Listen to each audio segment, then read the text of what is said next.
शांति ओम शांति ओम शांति ओम शांति ओम शांति ओम शांति। मुरली date October 12, 2022। प्रातः मुरली बाप दादा मधुकर। मीठे बच्चे, तुम्हें रूहानी कमाई में बहुत बहुत ध्यान देना है। सिर पर विकर्मों का बोझा बहुत है, इसलिए समय वेस्ट नहीं करना है। ಮಧುರಾತಿ ಮಧುರ ಮಕ್ಕಳೇ, ತಾವು ಆತ್ಮಿಕ ಸಂಪಾದನೆಯ ಕಡೆ ಬಹಳ ಬಹಳ ಗಮನವನ್ನು ಕೊಡಬೇಕು. ತಾವು ಆತ್ಮಿಕ ಸಂಪಾದನೆಯ ಕಡೆ ಬಹಳ ಬಹಳ ಗಮನವನ್ನು ಕೊಡಬೇಕು. ತಲೆ ಮೇಲೆ ವಿಕರ್ಮಗಳ ಹೊರೆ ಬಹಳ ಇದೆ. ತಲೆ ಮೇಲೆ ವಿಕರ್ಮಗಳ ಹೊರೆ ಬಹಳ ಇದೆ. ಆದ್ದರಿಂದ ಸಮಯವನ್ನು ವ್ಯರ್ಥ ಮಾಡಿಕೊಳ್ಳಬಾರದಾಗಿದೆ ಅಥವಾ ಸಮಯ ಹಾಳು ಮಾಡಿಕೊಳ್ಳಬಾರದಾಗಿದೆ.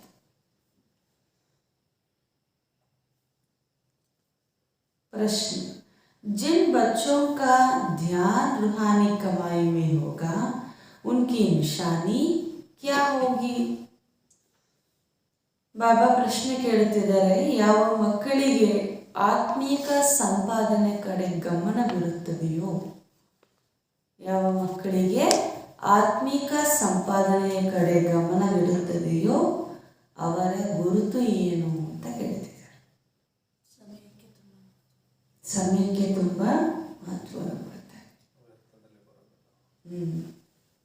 उत्तर: वह कभी भी जुर्मई जगमई में अपना समय बर्बाद नहीं करेंगे. जुर्मई जगमई की बातों में अपना समय बर्बाद नहीं करेंगे. शरीर निर्वाहन करते हुए भी रूहानी कमाई में समय लगाएंगे. सुबह उठकर बहुत बहुत प्यार से बाप को याद करेंगे. याद में आत्मा उड़ती रहेगी. सेकेंड पॉइंट: वह बाप समान रहम दिल बन अपने ऊपर और सर्व के ऊपर रहम करेंगे. सबको बाप का परिचय देंगे. ಉತ್ತರದಲ್ಲಿ ತಿಳಿಸ್ತಾರೆ ಬಾಬಾ, ಅವರು ಎಂದಿಗೂ ವ್ಯರ್ಥವಾಗಿ ತಮ್ಮ ಸಮಯವನ್ನು ಕಳೆದುಕೊಳ್ಳುವುದಿಲ್ಲ. ಅವರೆಂದಿಗೂ ವ್ಯರ್ಥವಾಗಿ ತಮ್ಮ ಸಮಯವನ್ನು ಕಳೆದುಕೊಳ್ಳುವುದಿಲ್ಲ. ಶರೀರ ನಿರ್ವಹಣವನ್ನು ಮಾಡುತ್ತಲೂ ಆತ್ಮಿಕ ಸಂಪಾದನೆಯಲ್ಲಿ ತಮ್ಮ ಸಮಯವನ್ನು ಕೊಡುತ್ತಾರೆ. ಬೆಳಗ್ಗೆ ಎದ್ದು ಬಹಳ ಬಹಳ ಪ್ರೀತಿಯಿಂದ ತಂದೆಯನ್ನು ನೆನಪು ಮಾಡುತ್ತಾರೆ. ಆಗ ಆತ್ಮ ನೆನಪಿನಲ್ಲಿ ಹಾರ್ತಾ ಇರುತ್ತಂತೆ. ಇದು ಫಸ್ಟ್ ಪಾಯಿಂಟು. ಸೆಕೆಂಡ್ ಪಾಯಿಂಟಲ್ಲಿ ತಿಳಿಸ್ತಿದ್ದಾರೆ, ತಂದೆ ಸಮಾನ ದಯಾ ಹೃದಯಗಳಾಗಿ ತಮ್ಮ ಮೇಲೆ ಹಾಗೂ ಸರ್ವರ ಮೇಲೆಯೂ ದಯೆ ತೋರುತ್ತಾರೆ. ಎಲ್ಲರಿಗೂ ತಂದೆಯ ಪರಿಚಯವನ್ನು ಕೊಡುತ್ತಾರೆ. ಅವರು ತಂದೆಯ ಸಮಾನ ದಯಾ ಹೃದಯಗಳಾಗಿ ತಂದೆಯ ಸಮಾನ ದಯಾ ಹೃದಯಗಳಾಗಿ ತಮ್ಮ ಮೇಲೆ ಹಾಗೂ ಸರ್ವರ ಮೇಲೆಯೂ ದಯೆ ತೋರುತ್ತಾರೆ. ಎಲ್ಲರಿಗೂ ತಂದೆಯ ಪರಿಚಯವನ್ನು ಕೊಡುತ್ತಾರೆ. ಗೀತ್: ತುಮ್ ಹಿ ಹೋ ಮಾತಾ ಪಿತಾ ತುಮ್ ಹಿ ಹೋ. ನೀವೇ ತಾಯಿ ತಂದೆ ಬಂಧು ಸಖ ಎಲ್ಲವೂ ನೀವೇ ಅಂತ. ओम शांति। बच्चों ने गीत में माता पिता की महिमा सुनी. जैसे कोई घर में बच्चे रहते हैं तो माता पिता दादा होता है ना. दादे से वसा मिलता है बाप द्वारा, क्योंकि दादे की मिल्कियत बड़ों की मिल्कियत होती है. तो यह सबसे बड़ा है. दुनिया वालों को तो पता ही नहीं, बच्चों को पता है. ಈ ನಿಮ್ಮ ಮಕ್ಕಳು ಈ ಹಾಡಿನಲ್ಲಿ ತಾಯಿ ತಂದೆಯ ಮಹಿಮೆಯನ್ನು ಕೇಳಿಸ್ಕೊಂಡಿದ್ದೀರಿ. ಈಗ ಒಂದು ಮನೆಯಲ್ಲಿ ಒಂದು ಮಗು ಇದ್ದಾರೆ ಅಂತಂದರೆ ಅವ್ರಿಗೆ ತಾತ ತಂದೆ ಎಲ್ಲರೂ ಕೂಡ ಸಂಬಂಧಿಗಳು ಇರ್ತಾರಲ್ಲ. ಅದೇ ರೀತಿ ಈಗ ನಮಗೆಲ್ಲವೂ ಕೂಡ ಸಂಬಂಧ ಯಾರ ಜೊತೆಗೆ? ಒಬ್ಬ ಶಿವಬಾಬಾವರ ಜೊತೆಗೆ. ಈಗ ನಮಗೆ ಗೊತ್ತಿದೆ ಶಿವಬಾಬಾರವರ ಆಸ್ತಿ ತಂದೆಯಾಗಿರುವ ಬ್ರಹ್ಮನಿಂದ ಸಿಗ್ತಿದೆ ಅಂತ. ಇದು ಎಷ್ಟೊಂದು ದೊಡ್ಡ ಆಸ್ತಿ ಅಲ್ವಾ? ತಾತನ ಆಸ್ತಿ ಅಂದರೆ ಏನು? ವಂಶದ ಆಸ್ತಿ ಅಂತ ಅದರ ಅರ್ಥ. ಈಗ ನಮ್ಗೆ ಎಷ್ಟು ವಿಶಾಲವಾಗಿರುವಂತಹ ಆಸ್ತಿ ನಮಗೆ ಸಿಗ್ತಿದೆ. ಇದು ಹೊರಗಿನವರಿಗೆ ಗೊತ್ತಿಲ್ಲ, ನೀವು ಮಕ್ಕಳಿಗೆ ಮಾತ್ರ ಗೊತ್ತಿದೆ ಅಂತ ಹೇಳ್ತಿದ್ದಾರೆ. चाहे समूह चाहे चित्रों द्वारा चाहे प्रोजेक्टर द्वारा तो दादी का परिचय देना बहुत जरूरी है. ಈಗ ಶಿವಬಾಬರವರೇ ನಮಗೆ ತಾತನು ತಂದೆಯು ತಾಯಿಯು ಎಲ್ಲವೂ ಕೂಡ ನಾವು ಅವ್ರಿಗೆ ಹೇಳ್ತಿದ್ದೀವಿ ಅಂದರೆ ಅವರ ಪರಿಚಯವನ್ನು ನಾವು ಹೇಗಾದರೂ ಮಾಡಿ ಪ್ರಪಂಚದವರಿಗೆ ತಿಳಿಸಬೇಕು. ಅದು ಪ್ರೊಜೆಕ್ಟ್ರಿಂದ ಆಗಿರ್ಬೋದು, ಪುಸ್ತಕಗಳಿಂದ ಆಗಿರ್ಬೋದು, ಚಿತ್ರಗಳಿಂದ ಆಗಿರ್ಬೋದು, ಅಥವಾ ನಮ್ಮ ಮಾತಿನಿಂದ ಆಗಿರ್ಬೋದು, ಹೆಂಗಾದರೂ ಕೂಡ ಮಾಡಿ ನೀವು ತಂದೆಯ ಪರಿಚಯವನ್ನು ಎಲ್ಲರವರೆಗೂ ಕೂಡ ಮುಟ್ಟಿಸಿ. जिस्मानी दादा साकार है, अब तुम्हारी बुद्धि में पहला कौन आया. ನೋಡಿ, ಈಗ ಶಾರೀರಿಕ ತಾತ ಇದ್ದಾರೆ ಅಂತಂದ್ರೆ ಅವರು ಸಾಕಾರದಲ್ಲಿದ್ದಂಗೆ ಆಗ್ತಾರೆ ಅಲ್ವಾ? ಬಾಬಾ ಹೇಳ್ತಾರೆ, ನಮ್ಮ ಬುದ್ಧಿಯಲ್ಲಿ ಯಾವುದೇ ಸಂಬಂಧದ ಹೆಸರು ತೆಗೆದ ತಕ್ಷಣ ಯಾರು ಬರುತ್ತಾರೆ? ಸ್ಥೂಲವಾಗಿ ಸಾಕಾರವಾಗಿರುವಂಥ ಸಂಬಂಧವೇ ನೆನಪು ಬರುತ್ತಲ್ವ. बल प्रोजेक्टर द्वारा समझा हुआ भी नंबरवार चित्र दिखाना है. पहले पहले परमपिता परमात्मा की समझानी देनी है. तो परमपिता परमात्मा से तुम्हारा क्या संबंध? ಅದೇ ರೀತಿ ಈಗ ಶಿವಬಾಬಾರವರು ನಮಗೆ ಯಾವುದೆಲ್ಲ ಸಂಬಂಧದಲ್ಲಿ ನಮಗೆ ಪ್ರಾಪ್ತಿ ನೀಡುತ್ತಿದ್ದಾರೋ ಇದೆಲ್ಲವನ್ನು ನಾವು ಹೊರಗಿನವರಿಗೆ ಅರ್ಥ ಮಾಡಿಸಬೇಕಾಗಿದೆ. ಅದು ಪ್ರೊಜೆಕ್ಟ್ರಿಂದಾದರೂ ಆಗಿರ್ಬೋದು, ಇತರ ಚಿತ್ರಗಳಿಂದ ಆಗಿರ್ಬೋದು. ಪರಮಪಿತ ಪರಮಾತ್ಮನ ಬಗ್ಗೆ ಮೊಟ್ಟ ಮೊದಲು ಅರ್ಥ ಮಾಡಿಸಬೇಕಾಗಿದೆ. ಅವರ ಜೊತೆ ನಮಗಿರುವಂತಹ ಸಂಬಂಧ ಏನು ಅಂತ ಕೇಳಿ ಅರ್ಥ ಮಾಡಿಸಿ. फिर ಪ್ರಜಾಪಿತಾ ಬ್ರಹ್ಮ से क्या ಸಂಬಂಧ है? ಮೊಟ್ಟ ಮೊದಲು ಪರಮಪಿತನ ಜೊತೆ ಸಂಬಂಧ ಏನು ಅಂತ, ಆಮೇಲೆ ಪ್ರಜಾಪಿತ ಬ್ರಹ್ಮನ ಜೊತೆ ಇರುವ ಸಂಬಂಧ ಏನು ಅಂತ ಅರ್ಥ ಮಾಡಿಸಬೇಕು.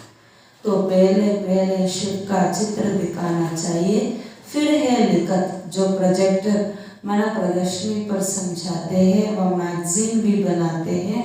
तो पहले पहले परिचय देना है.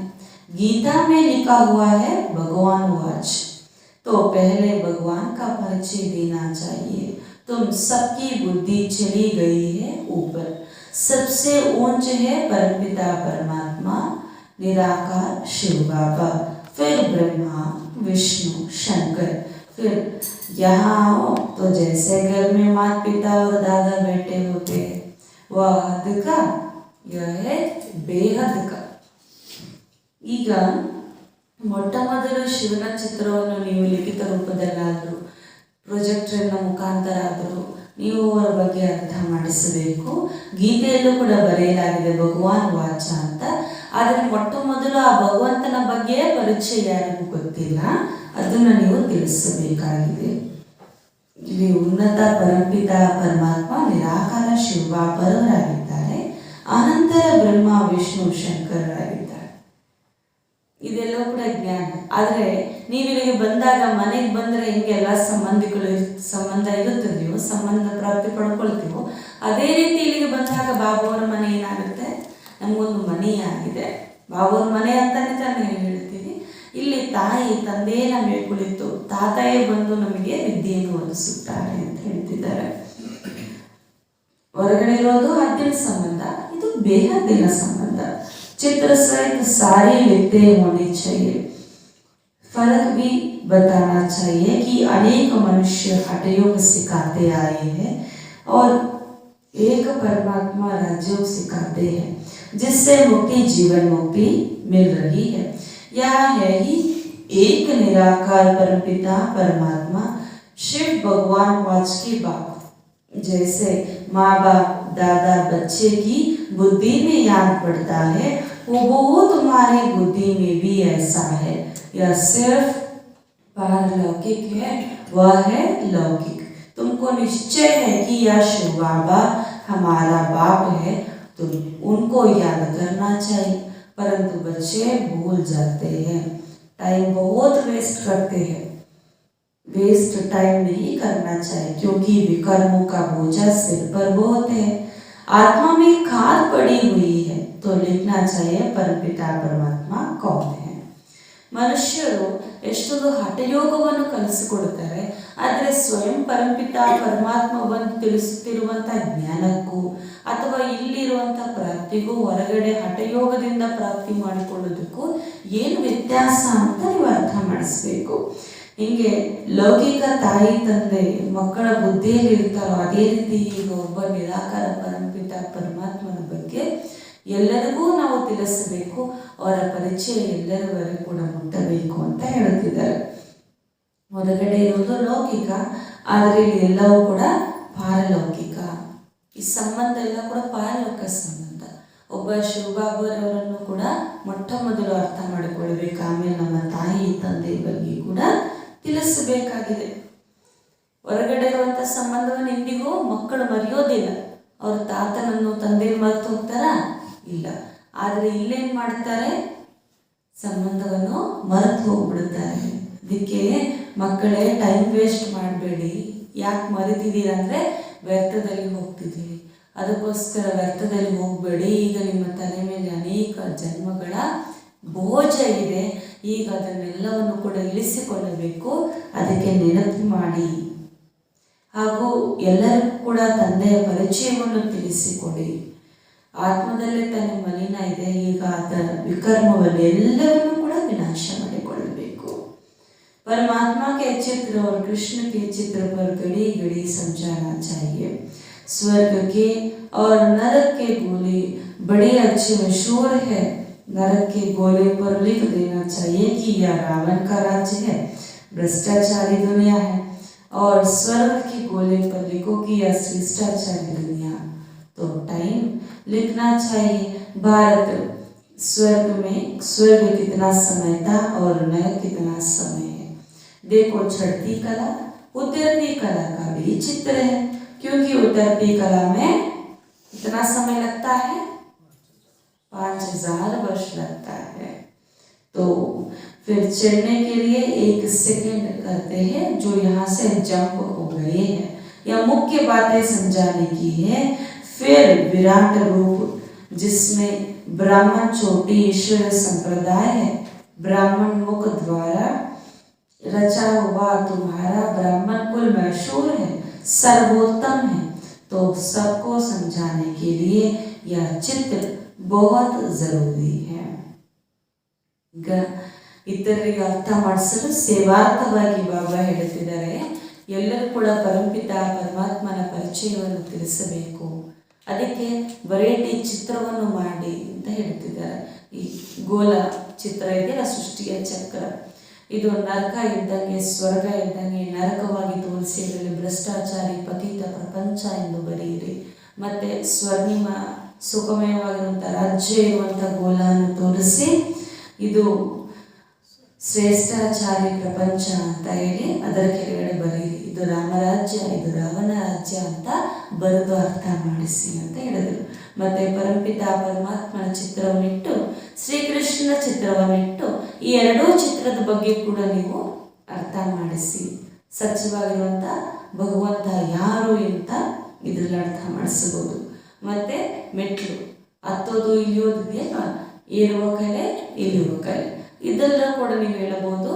ಏರ್ಲಿಕ್ಕೆ 1 ಸೆಕೆಂಡ್ ಹೈ ಜಂಪ್ ಮಾಡ್ತೀರಿ, ಆದರೆ ಇಳಿಲಿಕ್ಕೆ 5000 ವರ್ಷಗಳು ನೀವು ತೆಗೆದುಕೊಳ್ತೀರಿ. ಈ ರೀತಿ ಎಲ್ಲ ಜ್ಞಾನವನ್ನು ಕೂಡ ಗುಹ್ಯವಾಗಿ ನೀವು ಅರ್ಥ ಮಾಡಿಸಿ. ಇದಲ್ಲದೆ ವಿರಾಟ್ ರೂಪದ ಚಿತ್ರದ ಬಗ್ಗೆ ಹೇಳ್ತಿದ್ದಾರೆ ಬಾಬಾ. ವಿರಾಟ್ ರೂಪದಲ್ಲಿ ಬ್ರಹ್ಮನನ್ನು ಶಿಖರದಲ್ಲಿ ತೋರಿಸಲಾಗಿದೆ, ಉನ್ನತ ಸ್ಥಾನದಲ್ಲಿ ತೋರಿಸಲಾಗಿದೆ. ಈಗ ನೀವೇ ಈಶ್ವರೀಯ ಸಂಪ್ರದಾಯಸ್ಥರಾಗಿದ್ದೀರಿ. ಬ್ರಹ್ಮ ಮುಖ ಕಮಲದಿಂದ ರಚಿಸಲ್ಪಟ್ಟಿರುವಂತಹ ಬ್ರಾಹ್ಮಣರೇ ಈ ಬ್ರಾಹ್ಮಣ ಸಂಪ್ರದಾಯಸ್ಥರೇ ತುಂಬ ಪ್ರಸಿದ್ಧವಾಗಿದ್ದಾರೆ. ಹೆಸರು ಕೂಡ ತುಂಬ ಪ್ರಸಿದ್ಧವಾಗಿದೆ, ಸರ್ವೋತ್ತಮವಾಗಿದೆ ಅಂತೇಳಿ ಈ ಚಿತ್ರವನ್ನು ಕೂಡ ಇಡಿ. वैरायटी धर्मों का जाड़ भी है, वह भी अच्छा है. ವೆರೈಟಿ ಧರ್ಮಗಳ ವೃಕ್ಷದ ಚಿತ್ರವೇನಿದೆ ಅದು ಕೂಡ ತುಂಬ ಚೆನ್ನಾಗಿದೆ. बच्चों को सुदर्शन चक्रधारी बनना है तो चक्र का भी ज्ञान देना है कि चक्र कैसे फिरता रहता है. ब्रह्मा सरस्वती हीरो हीरोइन का पार्ट कैसे है, तो गोले का भी चित्र बड़ा होना चाहिए. बहुत में बहुत 1-1.5 घंटा प्रोजेक्टर दिखाना चाहिए, क्योंकि मनुष्य इन बातों में थक जाते हैं. स्टोरी तो कोई नहीं, या तो ज्ञान की बातें हैं. पहले जब लिखे तब अंदर में आ सके तो दिखाने के लिए टिकट रखनी है. पैसे वाली टिकट नहीं, परंतु यह बड़े बड़े आदमियों को तो निमंत्रण दे बुलाना चाहिए ना, क्योंकि बड़ों बड़ों का ओपिनियन भी लिखवाना है. ಈಗ ತಂದೆ ಹೇಳ್ತಿದ್ದಾರೆ ಸೇವೆಯನ್ನು ಹೇಗೆ ವೆರೈಟಿಯಾಗಿ ಮಾಡಬೇಕು ಅಂತ. ನೀವು ಮಕ್ಕಳು ಸುದರ್ಶನ ಚಕ್ರಧಾರಿ ಆಗಬೇಕು, ಅದಕ್ಕೋಸ್ಕರ ಚಕ್ರದ ಜ್ಞಾನವನ್ನು ಕೂಡ ಸರ್ವರಿಗೂ ಕೂಡ ತಿಳಿಸಿ, ಈ ರೀತಿ ಪ್ರಾಜೆಕ್ಟ್ ಅನ್ನೋದು ಕೂಡ ನೀವು ಅರ್ಧ ಗಂಟೆ 3/4 ಗಂಟೆ ತೋರಿಸಬೇಕಾಗುತ್ತೆ ಮ್ಯಾಕ್ಸಿಮಮ್ ಅಂತ ಹೇಳ್ತಾರೆ. ಯಾಕಂದರೆ ಕತೆ ಅಂದರೆ ಪುರಾಣ ರಾತ್ರಿ ಎಲ್ಲ ಕೇಳುತ್ತಿರ್ತಾರೆ, ಬೋರ್ ಹೊಡೆಯಲ್ಲ. ಆದರೆ ಜ್ಞಾನ ಹೇಳೋಕ್ಕೆ ಶುರು ಮಾಡಿದ್ರೆ ಸಾಕು 5 ನಿಮಿಷದಲ್ಲೇ ನಮಗೆ ಟೈಮ್ ಇಲ್ಲ ಅಂತ ಓಡ್ತಿರ್ತಾರೆ. ಅದಕ್ಕೋಸ್ಕರ ಬಾಬಾ ಹೇಳ್ತಿರೋದು ಜ್ಞಾನ ಆಗಿರುವಂಥ ಕಾರಣ ಪ್ರೊಜೆಕ್ಟರ್ ತೋರಿಸಿದ್ರು ಕೂಡ ಸ್ವಲ್ಪ ಸಮಯದಲ್ಲೇ ಕಂಪ್ಲೀಟಾಗಿ ಎಲ್ಲ ಕಾಂಟ್ರಾಸ್ಟಲ್ಲಿ ಇಟ್ಕೊಂಡು ಎಲ್ಲವನ್ನು ಕೂಡ ನೀವು ತಿಳಿಸಿ. ಅದಕ್ಕೂ ಟಿಕೆಟ್ ಇಡಬೇಕು ಅಂತ ಬಾಬಾ ಹೇಳ್ತಿದ್ದಾರೆ. ಕೇಳಲಿಕ್ಕೆ ಟಿಕೆಟ್ ಅಂದರೆ ನಾವು ದನದ ಟಿಕೆಟ್ ಅಲ್ಲ ಅಂತ ಹೇಳ್ತಿದ್ದಾರೆ. ಈಗ ದೊಡ್ಡವರಿಗೆ ನಾವು ನಿಮಂತ್ರಣ ಕೊಟ್ಟು ಕರಿಬೇಕಲ್ವ, ಆ ರೀತಿ ಇನ್ವೈಟ್ ಮಾಡಲಿಕ್ಕೆ ನೀವು ಅವ್ರಿಗೆ ಏನು ಮಾಡಿ ಪತ್ರವನ್ನು ಬರೆದು ಕರೀರಿ ಅಂತ ಹೇಳ್ತಿದ್ದಾರೆ. ಯಾಕಂದರೆ ಅವರು ಅದನ್ನು ನೋಡಿದ ನಂತರ ಪ್ರೊಜೆಕ್ಟರ್ ಶೋ ನಾವೇನು ತಿಳಿಸ್ತೀವಿ ಅಥವಾ ನಾವೇನು ಜ್ಞಾನ ಹೇಳ್ತೀವಿ ಅದನ್ನು ಕೇಳಿದ ನಂತರ ಅವರು ಒಪಿನಿಯನ್ನು ಕೂಡ ಬರೆಸಿ ಅವರ ಕೈಯಲ್ಲಿ. ಆ ರೀತಿ ಅವರಿಂದ ಜ್ಞಾನವನ್ನು ನೀವು ಪಕ್ಕಾ ಮಾಡಿಸಬೇಕು, ಅಷ್ಟು ಸೇವೆಯನ್ನು ಮಾಡಿ ಅಂತ ಹೇಳ್ತಿದ್ದಾರೆ.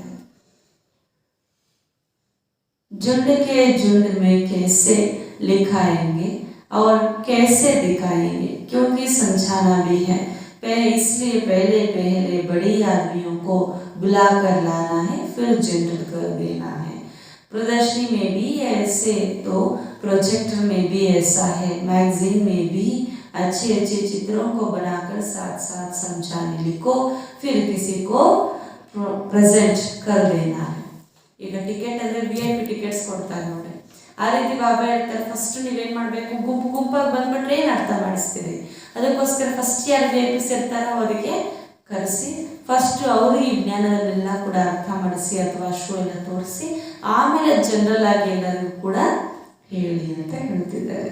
ನೀವೆಲ್ಲರೂ ಕೂಡ ಪ್ರದರ್ಶನಿ ಮುಖಾಂತರ ಅಥವಾ ಪ್ರೊಜೆಕ್ಟರ್ ಮುಖಾಂತರ ಅಥವಾ ಮ್ಯಾಗಝೀನ್ ಮುಖಾಂತರ ಒಳ್ಳೆಯ ಒಳ್ಳೆಯ ಚಿತ್ರಗಳನ್ನು ರಚಿಸಿ ಅದರ ಕೆಳಗಡೆ ಅದರ ಬಗ್ಗೆ ಅಂದರೆ ಚಿತ್ರದ ಬಗ್ಗೆ ಅರ್ಥ ಮಾಡಿಸಿ ಎಲ್ಲರಿಗೂ ಕೂಡ ಕೊಡಿ. हठयोग और राजयोग का कॉन्ट्रास्ट भी बहुत अच्छी तरह लिखना चाहिए. हठयोग भी एक प्रकार की हिंसा है, क्योंकि शरीर को कष्ट देता है, तकलीफ देता है. तुम्हारा यह है अहिंसक योग जो अति सहज है. ಈಗ ನೀವು ಹಠಯೋಗ ಹಾಗೂ ಈ ರಾಜಯೋಗದ ಬಗ್ಗೆ ಕೂಡ ಕಾಂಟ್ರಾಸ್ಟ್ ತಿಳಿಸಬಹುದು ಅಂತ ಹೇಳ್ತಿದ್ದಾರೆ. ಹೊರಗಡೆ ಇತರನ್ನ ಹಿಂಸೆ ಮಾಡಬಾರದು ಅಂತ ಹೇಳ್ತಾರೆ, ಆದರೆ ಸ್ವಯಂಗೆ ಎಷ್ಟು ಹಿಂಸೆ ಕೊಟ್ಕೊಳ್ತಾರಲ್ವಾ. ಬಾಬಾ ಹೇಳ್ತಾರೆ ಇದು ಕೂಡ ಹಿಂಸೆನೇ ಅಲ್ವಾ ಅಂತ ಹೇಳ್ತಿದ್ದಾರೆ ಬಾಬಾ. ಈ ದೇವು ಕೂಡ ಇಂಡೈರೆಕ್ಟ್ ಆಗಿ ಯಾವ್ದ್ರಿಂದ ತಯಾರಾಗಿದೆ, 5 ತತ್ವಗಳಿಂದಲೇ ತಾನೇ ತಯಾರಾಗಿದೆ. ಅಂದರೆ ನಾವು ಇದಕ್ಕೆ ಕಷ್ಟ ಕೊಡ್ತಾರೆ, ಇಂಡೈರೆಕ್ಟ್ ಆಗಿ ಮತ್ತೆ ಯಾವ್ದು ಕೊಟ್ಟಂಗೆ 5 ತತ್ವಗಳಿಗೆ ಕಷ್ಟ ಕೊಟ್ಟಂಗೆ.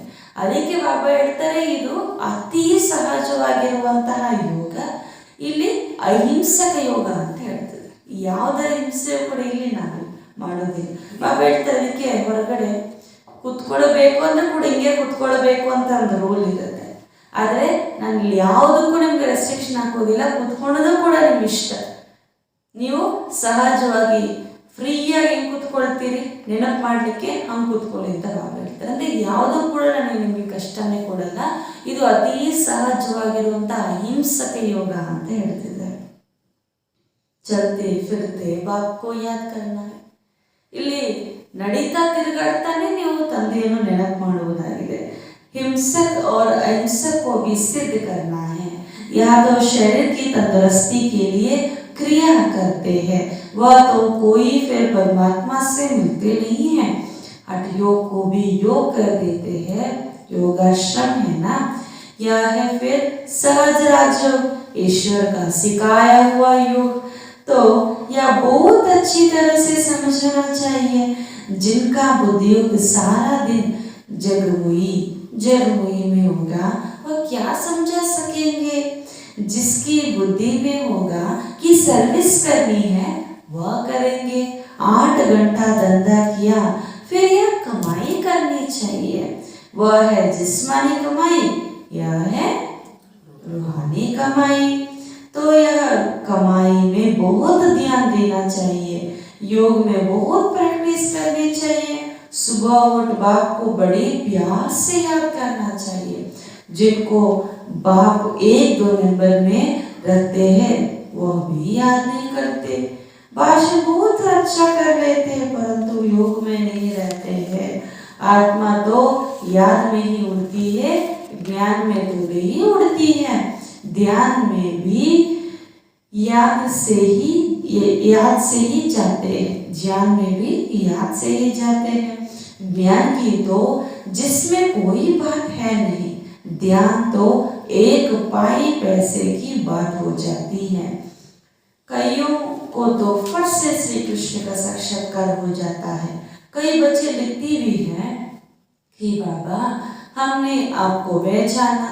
वह ध्यान में ब्रह्मा को भी देखती है और प्रेरणा भी मिलती है, तो फिर उनको निश्चय हो जाता है। जिसने बाबा को कभी देखा भी नहीं, वह भी लिखती है बाबा हमको बहुत याद करते हैं, हम आपसे वर्षा लेकर ही छोड़ेंगे। आप तो जितना हमको याद करते हो, जब कहती है आप, तो शिव बाबा ही याद आता है। जो बांधेले बच्चे बहुत याद करती है, उतना सामने वाले भी याद नहीं करते। एक बात है याद की। फिर गांधी जी कहते हैं राम राज्य हो, अभी तो रावण राज्य है। इस पर भी तुम समझा सकते हो। ಈಗ ಹೊರಗಡೆ ಇರುವುದು ಶಾರೀರಿಕ ಸಂಪಾದನೆ, ನೀವು ಮಾಡುತ್ತಿರುವುದು ಆತ್ಮಿಕ ಸಂಪಾದನೆಯಾಗಿದೆ. ಇದೊಂದು ಯೋಗಾಶ್ರಮ ಅಂತ ಹೇಳ್ತಿದ್ದಾರೆ ಬಾಬಾ. ಹೊರಗಡೆ ಯಾವುದೇ ಯೋಗಗಳಿಂದ ನೀವು ಪರಮಾತ್ಮನೊಂದಿಗೆ ಮಿಲನ ಮಾಡಲು ಸಾಧ್ಯ ಇಲ್ಲ. ಆದರೆ ಇದು ಸಹಜವಾಗಿರುವಂತಹ ಜ್ಞಾನ. ಇದರಿಂದ ನೀವು ಎಷ್ಟು ಈಸಿಯಾಗಿ ಪರಮಾತ್ಮನೊಂದಿಗೆ ಮಿಲನವನ್ನು ಮಾಡ್ತಿದ್ದೀರಿ. ಯಾರಿಗೆ ಆಸಕ್ತಿ ಇರುತ್ತೋ ಅವರು 8 ಗಂಟೆ ಈ ಥರ ಕಾರ್ಯಗಳನ್ನು ಮಾಡುತ್ತಿದ್ರೂ ಸಹ ಈಶ್ವರ್ಯ ಸೇವೆಯನ್ನು ಮಾಡ್ತಾರೆ. ಯಾವುದೋ ಒಂದು ಪ್ರಕಾರದಲ್ಲಿ ಅವರು ಸಂಪಾದನೆಯನ್ನು ಮಾಡ್ತಾ ಇರ್ತಾರೆ. ಇಲ್ಲಿ ನೀವು ಪೂರ್ತಿ ಗಮನ ಸಂಪಾದನೆ ಮೇಲೆ ಇಡಬೇಕು. ಯೋಗದಲ್ಲಿ ತುಂಬ ಪ್ರಾಕ್ಟೀಸ್ ಮಾಡಬೇಕು. ಬೆಳಗ್ಗೆ ಎದ್ದು ಬಾಬಾರವರು ಬಹಳ ಪ್ರೀತಿಯಿಂದ ನೆನಪು ಮಾಡಬೇಕು. ಬಾಬಾ ಯಾರಿಗೆ 1ನೇ ನಂಬರ್ 2ನೇ ನಂಬರ್ ಕೊಟ್ಟಿದ್ದಾರೋ ಅವರು ಕೂಡ ಅಷ್ಟೊಂದು ನೆನಪು ಮಾಡಲ್ಲ ಅಂತ ಹೇಳ್ತಿದ್ದಾರೆ ಬಾಬಾ. ಅಂದರೆ ಗಮನ ಇವಾಗ ಜಾಸ್ತಿ ನೆನಪಿನ ಕಡೆ ಇರಲಿ ಅಂತ ಹೇಳ್ತಿದ್ದಾರೆ. ನೀವೆಲ್ಲರೂ ಕೂಡ ನೆನಪು ಮಾಡಿದ್ರೇ ಆತ್ಮ ಆಗ್ಲಿಕ್ಕಾಗುತ್ತೆ. ಜ್ಞಾನದಿಂದ ಅಲ್ಲ, ಧ್ಯಾನ ಮಾಡ್ತಾ ಇದ್ರೇನೆ ಆಮೇಲೆ ನೆನಪಲ್ಲಿ ಬಂದ್ಬಿಡುತ್ತಾರೆ. ಅಂದರೆ ಬಾಬಾ ಹೇಳ್ತಾರೆ ಮುಖ್ಯ ಇಲ್ಲಿ ನೆನಪು, ಆಧಾರವೇ ನೆನಪಾಗಿದೆ. ಅದಕ್ಕೋಸ್ಕರ ನೀವು ಜಾಸ್ತಿ ನೆನಪು ಮಾಡಿ. ಸಾಕ್ಷಾತ್ಕಾರದಿಂದಲೂ ಕೂಡ ಕೆಲವರಿಗೆ ತಂದೆಯ ಪರಿಚಯ ಸಿಕ್ಕಿದೆ. ಅದಕ್ಕೆ ಬಾಬೋತ್ತರ ಬಂದಾಗ ಬಾಬಾ ನಾವು ನಿಮ್ಮನ್ನು ಮೊದಲೇ ಗುರುತಿಸಿದ್ವಿ ಅಂತ ಹೇಳ್ತಾರೆ. ಬ್ರಹ್ಮಬಾಬು ಸಾಕ್ಷಾತ್ಕಾರಗಳು ಜಾಸ್ತಿ ಆಗ್ತಾ ಇತ್ತು. ಅವ್ರ ಮೂಲಕ ಶ್ರೀಕೃಷ್ಣನ ಸಾಕ್ಷಾತ್ಕಾರವೂ ಕೂಡ ಆಗ್ತಿತ್ತು. ಅವಾಗ ಇಲ್ಲಿಗೆ ಬಂದಿದ ತಕ್ಷಣ ಗುರುತಿಸ್ತಾ ಇದ್ರು. ಈಗ ನೀವೆಲ್ಲರೂ ಕೂಡ ಶಿವಬಾಬಾವನ್ನು ಬಹಳ ನೆನಪು ಮಾಡಬೇಕು. ಎಷ್ಟು ನೆನಪು ಮಾಡಬೇಕಂದ್ರೆ ಮಕ್ಕಳು ಬರೀತಾರಂತೆ, ಬಾಬಾ ನಾವು ನಿಮ್ಮನ್ನು ಆಸ್ತಿಯನ್ನು ಪಡ್ಕೊಂಡೇ ಬಿಡುತ್ತೇವೆ, ಮತ್ತೆ ಮಧ್ಯದಲ್ಲಿ ಬಿಡೋದಿಲ್ಲ, ಪೂರ್ತಿ ಆಸ್ತಿ ನಮಗೇ ಬೇಕು ಅಂತ ತೆಗೆದುಕೊಳ್ತಾರಂತೆ. ಬಂಧನದಲ್ಲಿರುವಂಥ ಮಕ್ಕಳು ಎಷ್ಟು ನೆನಪು ಮಾಡ್ತಾರೆ ಅಂದರೆ ಎದುರುಗಡೆ ಇರುವಂಥವ್ರು ಅಷ್ಟು ನೆನಪು ಮಾಡಲ್ಲ, ಅಷ್ಟು ನೆನಪು ಮಾಡುತ್ತಾರೆ. ಅದಕ್ಕೋಸ್ಕರ ಮುಖ್ಯವಾಗಿರೋದು ಒಂದೇ ಒಂದು ಮಾತು, ನೆನಪು. ಇದು ಮೊದಲನೇದು. ಎರಡನೇದು, ಗಾಂಧೀಜಿ ಏನು ಬಯಸಿದ್ರು, ಏನು ಬೇಕಂತ? ರಾಮರಾಜ್ಯ. ಅದಕ್ಕೋಸ್ಕರ ನಾವು ರಾಮರಾಜ್ಯವನ್ನು ತರಲಿಕ್ಕೂ ಪರಿಶ್ರಮ ಪಡಬೇಕು. ಇವಾಗ ನಾವಿರೋದು ಇಲ್ಲಿ ರಾಮನ ರಾಜ್ಯದಲ್ಲಿ. इस पर तुम समझा सकते हो। चढ़ती कला तो परमात्मा ही करा सकते हैं, बाकी तो सब एक दो को गिराते ही रहते हैं, देवताएं भी गिरते जाते हैं। बल सुख में ही है, परंतु कला तो कमती होती है ना, जू की तरह गिरते रहते हैं। क्योंकि ड्रामा में एक जू मिसाल चलती है जो चढ़ती कला के ही द्वारा होती है। समझाने के लिए प्रोजेक्टर बहुत अच्छा चाहिए, सेंटर भी बहुत बढ़ते जाएंगे। बाबा कहते हैं कि हर एक भाषा के यह लाइन्स भी बनाओ, स्लोगन्स भी बनाओ, सबको बताते जाओ, परंतु काम करने वालों ऐसा कोई नहीं। बाबा युक्तियां तो बता देते हैं, परंतु काम करने वाले चाहिए तो सर्विस बढ़ सकता है। तो हर एक भाषा में भी स्लाइड्स बना करके सेवा करना चाहिए, या काम होना चाहिए, या युक्ति से बताना है। ಈಗ ಬಂಧನದಲ್ಲಿರುವಂಥ ಮಾತೆಯರು ತುಂಬ ಚೆನ್ನಾಗಿ ನೆನಪು ಮಾಡುತ್ತಾರೆ, ಅದು ಮೊದಲನೇ ಸಬ್ಜೆಕ್ಟ್ ಆಯಿತು. ಈಗ ರಾಮರಾಜ್ಯ ಅಂತ ಬಂದಾಗ ನೀವು ಹೇಳಬೇಕು, ರಾಮರಾಜ್ಯವನ್ನು ಸ್ಥಾಪನೆ ಮಾಡುವಂಥವರು ತಂದೆ ಮಾತ್ರ, ಮತ್ತು ಯಾರೂ ಸ್ಥಾಪನೆ ಮಾಡೋದಿಲ್ಲ. ಮತ್ತು ಈ ಸಮಯದಲ್ಲಿ ಏನೋ ಕಲೆ ಆಗುತ್ತೆ, ಬಲೆ ನಾವು ದೇವತೆಯರೇ ಆಗಿರ್ಬೋದು, ಆದರೆ ಆವಾಗಲಿಂದಲೇ ಇಲ್ಲಿಯೂ ಕಳೆ ಶುರುವಾಗುತ್ತೆ. ಯಾಕೆಂದರೆ ನಮ್ಮಲ್ಲಿರುವ ಕಲೆಗಳು ಕಳ್ಕೊಳ್ತಾ ಬರ್ತೀವಲ್ವ, ಅದಕ್ಕೋಸ್ಕರ ನಮ್ಮಲ್ಲೂ ಕೂಡ ಏನಾಗ್ತಾ ಹೋಗುತ್ತೆ, ಮಲಿನೆಸ್ ಸೇರ್ತಾ ಬರುತ್ತೆ. ಆದರೆ ಎಲ್ಲದರಲ್ಲೂ ಕೂಡ ನಾವು ಬೀಳುತ್ತಾ ಬರ್ತೀವಿ, ಆದರೆ ಈ ಸಮಯದಲ್ಲಿ ಮಾತ್ರ ಇರ್ತೇವೆ. ಅದಕ್ಕೋಸ್ಕರ ಈ ಸಮಯದಲ್ಲಿ ಎಲ್ಲರಿಗೂ ಈ ಪರಿಚಯವನ್ನು ತಿಳಿಸಿ. ಪ್ರತಿಯೊಂದು ಭಾಷೆಯಲ್ಲೂ ಕೂಡ ಸ್ಲೈಡ್ಸ್ ಮಾಡಿ, ಅಥವಾ ನಿಮ್ಮ ಭಾಷೆಯಲ್ಲಿ ಭಗವಂತನ ಪರಿಚಯವೇನಿದೆ ಅದು ಎಲ್ಲರೂ ಕೂಡ ಮುಟ್ಟುವಂತೆ ಯಾವುದೊಂದು ಸಾಧನಗಳಿಂದ ನೀವು ತಿಳಿಸಬೇಕಾಗಿದೆ. ತಂದೆ ರೀತಿಗಳು ತಿಳಿಸ್ಕೊಡ್ತಾರೆ, ಆದರೆ ಮಾಡುವಂಥವ್ರು ಬೇಕಲ್ವಾ ಅಂತ ಹೇಳ್ತಿದ್ದಾರೆ ಬಾಬಾ. ಯಾರು ಮಾಡುವಂಥವ್ರು? ನಾವೇ ಅಲ್ವಾ. ಅದಕ್ಕೋಸ್ಕರ ನಮ್ಮಿಂದ ಸೇವೆ ಹೆಚ್ಚಾಗಬೇಕಾಗಿದೆ. बच्चों को अपने भाई बहनों पर बहुत रहम चाहिए. ಈಗ ಬಾಬಾ ಹೇಳ್ತಾರೆ, ಮಕ್ಕಳೇ ನಿಮ್ಮ ಸಹೋದರರ ಮೇಲೆ ಸ್ವಲ್ಪ ದಯೆ ತೋರಿ, ಬಹಳ ದಯೆ ಇರಬೇಕು. बाबा रहम दिल है ना, मेरा आना भी भारत में ही होता है और जगह आना मेरा नहीं होता है. शिव जयंती भी भारत में मनाई जाती है, परंतु जानते नहीं, समझो क्राइस्ट की जयंती मनाते हैं तो उनके कर्तव्य को जानते, परंतु शिव का कर्तव्य नहीं जानते हैं. वही पतित पावन है. भारत बड़े बड़े तीर्थ हैं. गीता में श्री कृष्ण का नाम डालने से इतने बड़े तीर्थ भारत की महिमा गुम हो गई है. देखो, मोहम्मद गजनवी ने मंदिर लूटा था. अगर उनको यह मालूम होता कि यह हमारे शिव बाबा का मंदिर है तो लूटते थोड़े ही. अल्लाह के मंदिर को कौन लूटेगा जिसने स्वर्ग की स्थापना की. अगर शिव बाबा को जानते तो कभी मंदिर को हाथ ना लगाए, बल वह शिव को माथा टेकते हैं, परंतु जान गए तो कभी ना लूटे.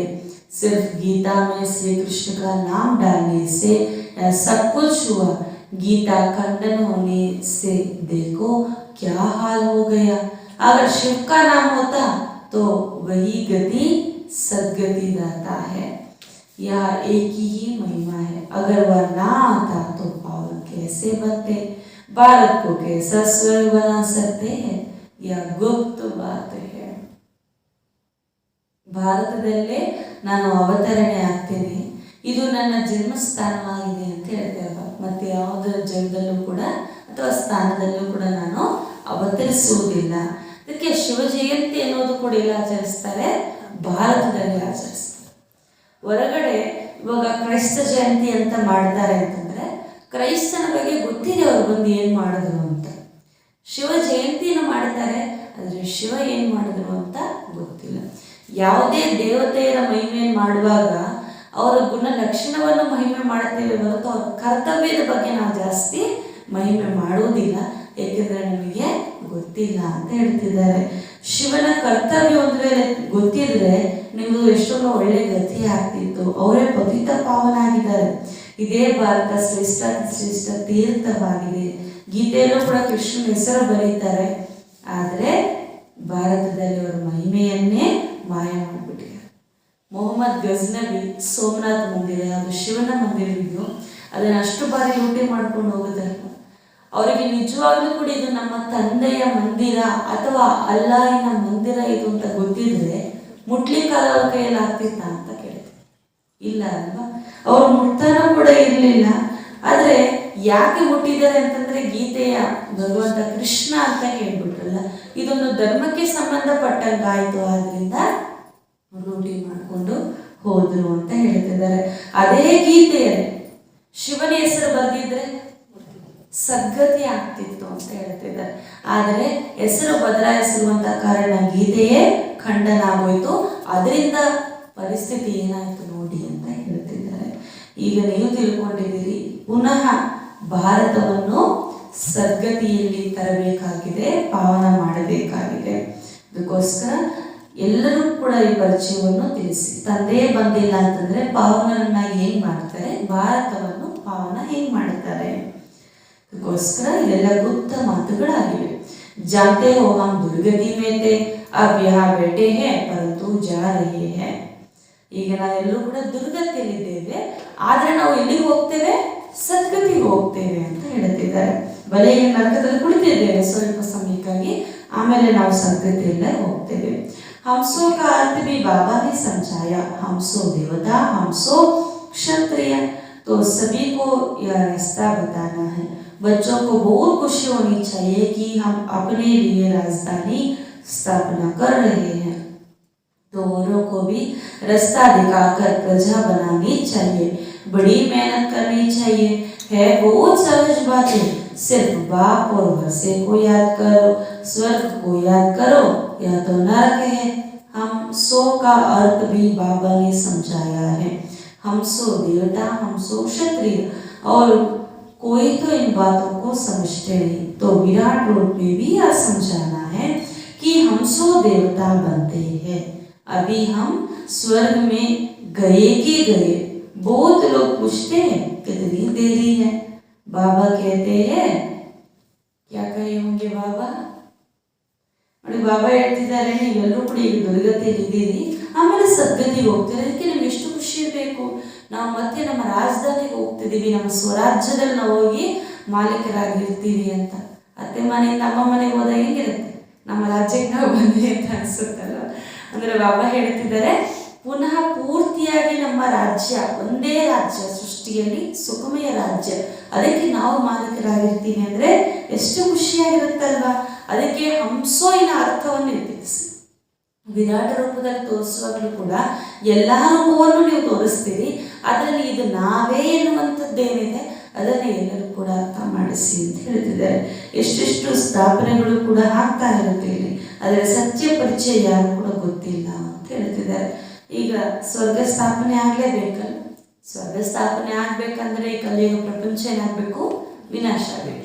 ಈ ಮಾತು ಹೇಳಿದಾಗ ಪ್ರಪಂಚದವ್ರು ಕೇಳುತ್ತಾರೆ ಅಥವಾ ಮಕ್ಕಳೇ ಕೂಡ ಕೇಳುತ್ತಾರೆ, ಬಾಬಾ ಇನ್ನೆಷ್ಟು ಸಮಯ ಇದೆ ಇದು ಪ್ರಪಂಚ ಅಂತ. ಅವಾಗ ಬಾಬಾ ಏನು ಹೇಳಿರ್ಬೋದು, बाबा कहते हैं तुम जब तैयार कहे हुए हो तो स्वर्ग में जा सकते हो. ड्रामा तो बना हुआ है. ಬಾಬಾ ಹೇಳ್ತಾರೆ, ಬಾಬಾ ನಾನು ತಯಾರಾಗಿದ್ದೀನಿ ಅಂತ ನೀವು ಯಾವಾಗ ಹೇಳ್ತೀರೋ ಅವಾಗಲೇ ನಾನು ನಿಮಗೆ ಸ್ವರ್ಗ ಕಳಿಸ್ಕೊಡ್ತೇನೆ ಅಂತ ಯಾವಾಗ ಹೇಳ್ತಾರೆ. ಡ್ರಾಮಾ ಅಂತೂ ತಯಾರಾಗ್ಬಿಟ್ಟಿದೆ, ಅದನ್ನು ಹೊಸದಾಗಿ ತಯಾರು ಮಾಡಬೇಕಾಗಿಲ್ಲ ಅಂತ ಹೇಳ್ತಿದ್ದಾರೆ. जितना जितना स्थापना होता जाता है तो विनाश ज्वाला प्रज्वलित होती जाती है, धीरे धीरे बढ़ती जा रही है. धर्मों का जाड़ शुरू हो जाता है. पहले पार्टीशन थोड़ी ही था, तुम जानते हो पहले एक देवता धर्म था. गीता है, आप मिले हो तो स्वर्ग का राज्य है. योग बल से ले रहे हो, बाहुबल से कोई ले ना सके. उनके पास बाहुबल है. रशिया अमेरिका आपस में मिल जाए तो सारा राज्य ले सकते हैं, परंतु ऐसा होता नहीं है. ಅದಕ್ಕೆ ಅವ್ರ ಮಧ್ಯೆ ಘರ್ಷಣೆ ಆಗಿದೆ. ಬಾಬಾ ಹೇಳ್ತಿದ್ದಾರೆ, ಎಷ್ಟೆಷ್ಟು ಸ್ಥಾಪನೆ ಆಗ್ತಾ ಇರುತ್ತೋ ಅಷ್ಟಷ್ಟು ವಿನಾಶದ ಜ್ವಾಲೆ ಮೆಲ್ಲ ಮೆಲ್ಲನೆ ಪ್ರಜ್ವಲಿತ ಆಗ್ತಾ ಇರುತ್ತದೆ. ಈ ಧರ್ಮಗಳ ವೃಕ್ಷವೂ ಕೂಡ ಮೊದಲಾಗಿದೆ. ಮೊಟ್ಟ ಮೊದಲು ಸೃಷ್ಟಿ ಸ್ಥಾಪನೆ ಆದಾಗಿದ್ದು ಪಾರ್ಟಿಷನ್ ಇರಲಿಲ್ಲ, ಧರ್ಮಗಳಲ್ಲೂ ಕೂಡ ವೆರೈಟಿ ಇರಲಿಲ್ಲ. ಆಮೇಲೆ ಎಲ್ಲವೂ ಕೂಡ ಮೊದಲಾಗ್ತಾ ಬಂದಿದೆ. ಮೊಟ್ಟ ಮೊದಲು ದೇವಿ ದೇವತಾ ಧರ್ಮ ಮಾತ್ರ ಇತ್ತು. ನಿಮಗೆ ಸ್ವರಾಜ್ಯದ ಅಂದರೆ ಸ್ವರ್ಗದ ರಾಜ್ಯ ಸಿಕ್ಕಿತು. ಅದು ಯಾವ ಬಲದಿಂದ? ಯೋಗ ಬಲದಿಂದ. ಬಾಹುಬಲದಿಂದ ಆ ರಾಜ್ಯವನ್ನು ಪಡೆಯಲಿಕ್ಕೆ ಸಾಧ್ಯನೇ ಇಲ್ಲ ಅಂತ ಹೇಳ್ತಿದ್ದಾರೆ. ರಷ್ಯಾ ಅಮೆರಿಕದವರು ಸೇರಿಬಿಟ್ರೆ ಪೂರ್ತಿ ರಾಜ್ಯವನ್ನೇ ತೆಗೆದುಕೊಳ್ಬಿಡ್ತಾರೆ. ವಿಶ್ವವನ್ನೇ ಅವ್ರ ಕೈಯಲ್ಲಿ ತಗೋಬೋದು, ಆಡಳಿತ ಮಾಡ್ಬೋದು. ಆದರೆ ಅವರನ್ನು ಮಾಡಲಿಕ್ಕೆ ಸಾಧ್ಯನೇ ಇಲ್ಲ ಅಂತ ಹೇಳ್ತಿದ್ದಾರೆ ಬಾಬಾ. ಅದಕ್ಕೆ ಅವ್ರ ಮಧ್ಯೆನೇ ಮೊನ್ನೆ ಘರ್ಷಣೆ ಆಯ್ತಲ್ವ. ಈ ರೀತಿ ಆಗ್ತಾನೆ ಹೋಗುತ್ತದೆ. ಏಕೆಂದರೆ ಡ್ರಾಮಾದಲ್ಲಿ ಅವ್ರ ಕೈಯಲ್ಲಿ ಹೋಗುವಂತ ಸೀನೇ ಇಲ್ಲ ಅಂತ ಹೇಳ್ತಿದ್ದಾರೆ. भारत का प्राचीन योग मशहूर है, परंतु योग सिखाया किसने और कैसे वो नहीं जानते हैं. ಭಾರತ ಪ್ರಾಚೀನ ಯೋಗ ಅಂತ ಪ್ರಸಿದ್ಧವಾಗಿದೆ. ಆದರೆ ಈ ಯೋಗ ಯಾರು ಹಾಗೂ ಹೆಂಗೆ ಕಲಿಸಿಕೊಟ್ಟರು ಎನ್ನುವುದು ಯಾರೊಬ್ಬರಿಗೂ ಕೂಡ ಗೊತ್ತಿಲ್ಲ. कोई तो जानते भी छोड़ देते हैं. यह कितना अटपटी बात है जो बुद्धि से खिसक जाते हैं. जब बाप कहते समझदार देखा है तो यहाँ देखो, समझदार वर्षा देते हैं, बेसमझ छोड़ देते हैं, स्वर्ग का वर्षा गवा देते हैं. महान मूर्ख महान सुजान, देखना हो तो यहाँ देखो. स्वर्ग में वह भी जाएंगे परंतु प्रजा भी जाएंगे. तुम जानते हो सूर्यवंशी चंद्रवंशी प्रजा कैसे बनते हैं. बाप की गोद यहाँ मिलती है. मूल वतन में गोद का हिसाब नहीं है.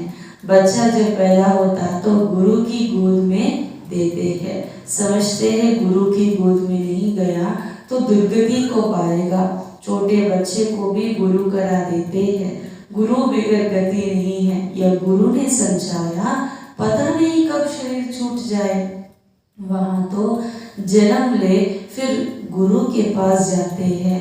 यह तीनों कंबाइंड है. या कोई शास्त्र में लिखा नहीं कि वही बाप टीचर गुरु की गोद है. बाप ने पूछा शिव बाबा को बाप है. शिव बाप को पूछा शिव बाबा को बाप है. कहते हाँ.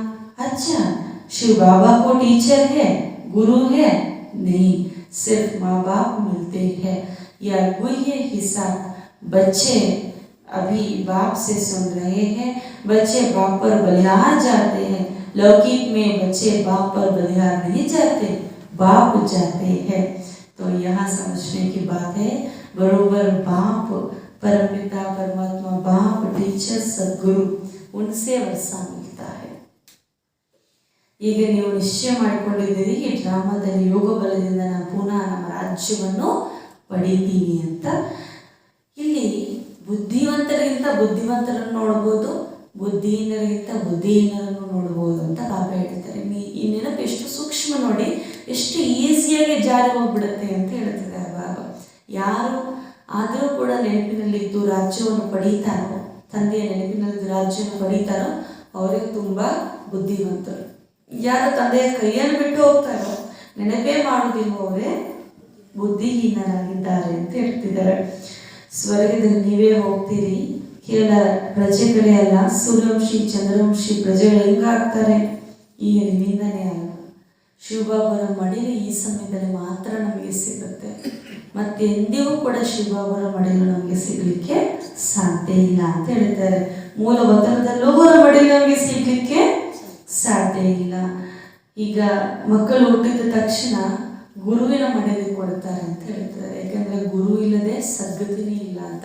ಅದಕ್ಕೆ ಚಿಕ್ಕ ವಯಸ್ಸಿನಲ್ಲಿ ಗುರು ಹತ್ರ ಕರ್ಕೊಂಡು ಹೋಗೋದು, ಅವರ ಸಂಬಂಧ ಅಲ್ಲಿ ತರಿಸ್ತಾರೆ. ಯಾಕೆಂತಂದರೆ ಇನ್ನು ಮುಂದೆ ಹೇಗಾಗುತ್ತೋ ಗೊತ್ತಿಲ್ವಲ್ಲ, ಅದಕ್ಕೋಸ್ಕರ ಮೊದಲಿಂದನೇ ಅವ್ರಿಗೆ ಆ ಪಾಲನೆ ಪೋಷಣೆ ಸಿಗಬೇಕು. ಗುರು ಇಲ್ಲಾಂದರೆ ಗತಿನೇ ಇಲ್ಲ ಎಂದು ತಿಳ್ಕೊಳ್ತಾರೆ. ಗುರು ಇಲ್ಲದೆ ಶರೀರ ಹೆಂಗೆ ಬಿಡಬೇಕು ಅಂತ ಪ್ರಶ್ನೆ ಬಂದ್ಬಿಡುತ್ತೆ. ಅದಕ್ಕೋಸ್ಕರ ಜನ್ಮದಿಂದಲೂ ಗುರು ಹತ್ರ ಕರ್ಕೊಂಡು ಹೋಗ್ತಾರೆ. ಆದರೆ ಇವಾಗ ನಮಗೆ ಗುರು ಒಂದು ಕಡೆ, ಟೀಚರ್ ಒಂದು ಕಡೆ, ತಂದೆ ಒಂದು ಕಡೆ ಇದ್ದಾರೆ, ಹೊರಗಿನವ್ರಿಗೆ ಇದ್ದಂಗೆ ಮೂವರು ಕೂಡ ಒಬ್ಬರೇ ಆಗಿದ್ದಾರೆ. ಆದ್ದರಿಂದ ನಾವು ಅವರಿಂದ ಸದಾ ಪ್ರಾಪ್ತಿಯನ್ನು ಪಡ್ಕೊಳ್ಬೇಕಾಗಿದೆ, ಅವರ ಮಡಿಲಿಗೆ ಬರಬೇಕಾಗಿದೆ ಅಂತ ಹೇಳ್ತಿದ್ದಾರೆ. ಶಿವಬಾಬರಿಗೆ ತಂದೆ, ಟೀಚರ್, ಗುರು ಇದರ ಯಾಕಿಲ್ಲ ಬಿಂದು ಅಕ್ಕ? ಅವರೇ ಎಲ್ಲರಿಗೂ ಕೂಡ ತಂದೆ, ಟೀಚರ್, ಸದ್ಗುರು ಆಗಿದ್ದಾರೆ. ಸರ್ವರಿಗೂ ಕೂಡ ಅವರೇ ತಂದೆ ಅಂತಂದ್ಮೇಲೆ ಅವ್ರಿಗೆ ಯಾವ ತಂದೆ ಕೂಡ ಇಲ್ಲ ಅಂತ ಹೇಳ್ತಿದ್ದಾರೆ. ಈ ಗುಹ್ಯ ಮಾತು ಈಗ ನೀವು ಅರ್ಥ ಮಾಡ್ಕೊಂಡಿದ್ದೀರಿ. ಹೊರಗಡೆ ತಂದೆ ಮಕ್ಕಳು ಇರ್ತಾರೆ ಅಂತಂದ್ರೆ ಮಕ್ಕಳು ತಂದೆ ಬಲಿಹಾರಿ ಆಗ್ತಾರ, ತಂದೆ ಮಕ್ಕಳಿಗೆ ಬಲಿಹಾರಿ ಆಗ್ತಾರ, ತಂದೆ ಮಕ್ಕಳಿಗೆ ಬಲಿಹಾರಿ ಆಗ್ಬಿಡ್ತಾರಲ್ವ. ಆದ್ರೆ ಇಲ್ಲಿ ಏನು ಅಂತಂದ್ರೆ ಬಾಬಾ ಹೇಳ್ತಿದ್ದಾರೆ ಮಕ್ಕಳಿಗೆ ಫಸ್ಟ್ ಏನಾಗಬೇಕು, ತಂದೆಗೆ ಬಲಿಹಾರಿ ಆಗಬೇಕು ಅಂತ ಹೇಳ್ತಿದ್ದಾರೆ ಬಾಬಾ. ಈಗ ನೀವು ಎಷ್ಟು ಬಾಬಾರನ್ನು ನೆನಪು ಮಾಡ್ತೀರಿ, ಎಷ್ಟು ಬಾಬಾವರಿಂದ ಆಸ್ತಿ ಪಡಿತೀರಿ, ಅಷ್ಟು ಉನ್ನತ ಪದವಿ ನೀವು ಪಡಿತೀರಿ. ಇಲ್ಲೂ ಕೂಡ ಬಾಬಾರು ನಮಗೆ ಬಲಿಹಾರಿ ಆಗ್ತಾರೆ. ಅದರ ಮೊಟ್ಟ ಮೊದಲು ನಾವು ಬಲಿಹಾರಿ ಆಗಬೇಕಾಗಿದೆ ಅಂತ ಹೇಳ್ತಿದ್ದಾರೆ. ಹೊರಗಡೆ ಬಲಿಹಾರಿ ಆಗೋದಿಲ್ಲ, ನಾವು ಆಗಬೇಕು. ಪರಮಪಿತ ಪರಮಾತ್ಮನೇ ತಂದೆ, ಟೀಚರ್, ಸದ್ಗುರು ಆಗಿದ್ದಾರೆ. ಈಗ ಅವರಿಂದಲೇ ನಮಗೆ ಆಸ್ತಿ ಸಿಗ್ತಾ ಇದೆ ಅಂತ ಹೇಳ್ತಿದ್ದಾರೆ. ಅಚ್ಚಾ, मीठे मीठे सिकरदे बच्चों प्रति माता पिता बाप दादा का याद प्यार और गुड मॉर्निंग। रूहानी बाप की रूहानी बच्चों को नमस्ते। हम रूहानी बच्चों की रूहानी माता पिता बाप दादा को याद प्यार और गुड मॉर्निंग और नमस्ते नमस्ते नमस्ते। धारणा के लिए मुख्य सार। फर्स्ट पॉइंट, ಸ್ವದರ್ಶನ ಚಕ್ರಧಾರಿ बनना है। ಸ್ವದರ್ಶನ ಚಕ್ರಧಾರಿಗಳಾಗಬೇಕು. हम ब्राह्मण छोटी है, ईश्वरीय संप्रदाय के है, इस नशे में रहना है। ನಾವು ಬ್ರಾಹ್ಮಣರು ಶಿಕೆಯ ಸಮಾನವಾಗಿದ್ದೇವೆ, ಈಶ್ವರೀಯ ಸಂಪ್ರದಾಯಸ್ಥರಾಗಿದ್ದೇವೆ.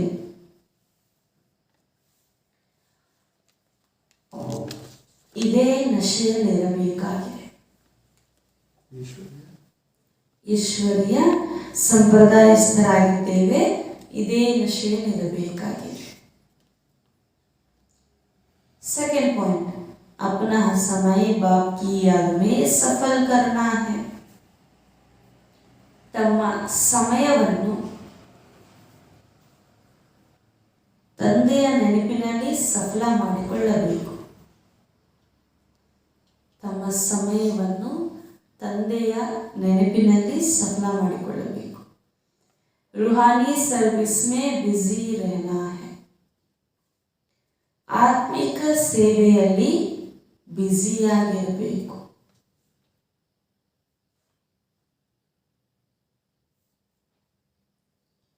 बाप पर पूरा पूरा बलिहार जाना है. ತಂದೆಗೆ ಪೂರ್ತಿ ಪೂರ್ತಿ ಬಲಿಹಾರಿಗಳಾಗಬೇಕು.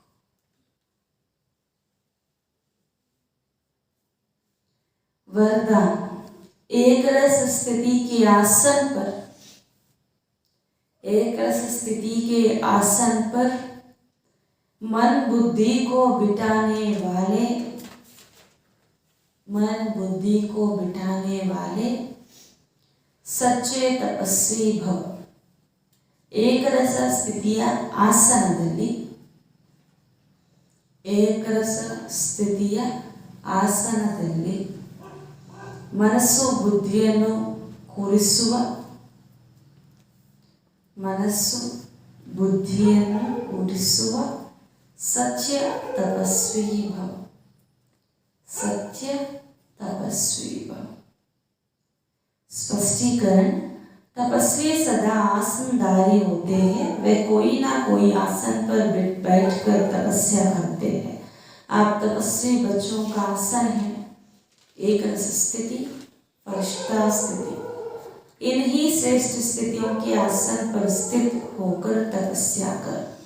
जैसे स्थूल आसन पर शरीर बैठता है, ऐसे श्रेष्ठ स्थिति के आसन पर मन बुद्धि को बिठा दो और जितना समय चाहो जब चाहो आसन पर बैठ जाओ.